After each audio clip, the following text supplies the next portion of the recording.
say I'm clear for the whole wide world to hear. Say I'm loud, say I'm clear for the whole wide world to hear.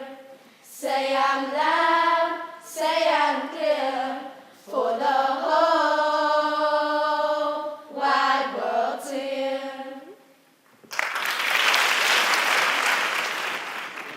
I'm very pleased and honored to be part of this wonderful evening. First, to the principal of Forest Heights, Mr. Scholes, thank you very much for your many years of support for humane education. To Vivian Rutgers, Louise told me that you are probably one of the most passionate and effective supporters of humane education in the world. I have read about you in Animal Voice and other publications, and meeting you tonight, I think Louise is probably right, so thank you very much for your support and efforts in those regards. To all the learners, we look forward to seeing you as the future leaders of this country, making it a more kind and caring place, both for people and animals.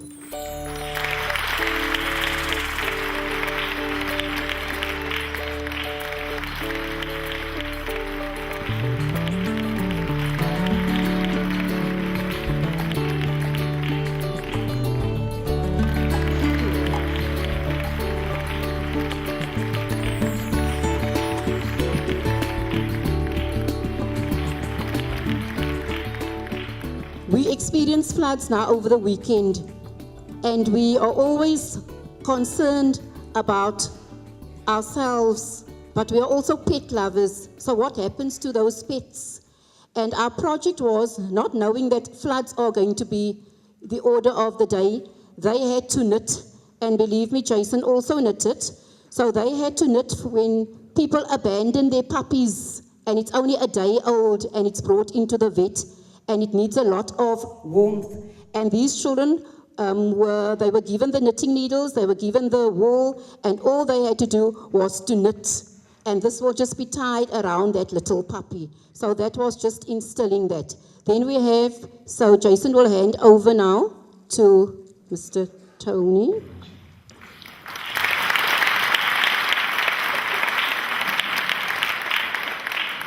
As we develop in education, in particular, we're looking at ways of protecting our animals. Our animals are so important, and I'm working within the Western Cape Education Department, and one of my portfolios, in fact, is life orientation, which is a subject. And for our primary schools, we are passionate about teaching learners, values, and they're so important. And one of the areas that we're looking at is how to treat animals. And for me, that's so important, how we teach our young learners to look after animals. And humane education came almost at the right spot, at the right time, within our curriculum in South Africa, when we're looking at really digging up our values and jacking up our values for our young learners. For me, as an educator, I still believe the long-term solution for me is education. If we can get it right between the ears of young people, I think we will win a lot. We will invest in their value system.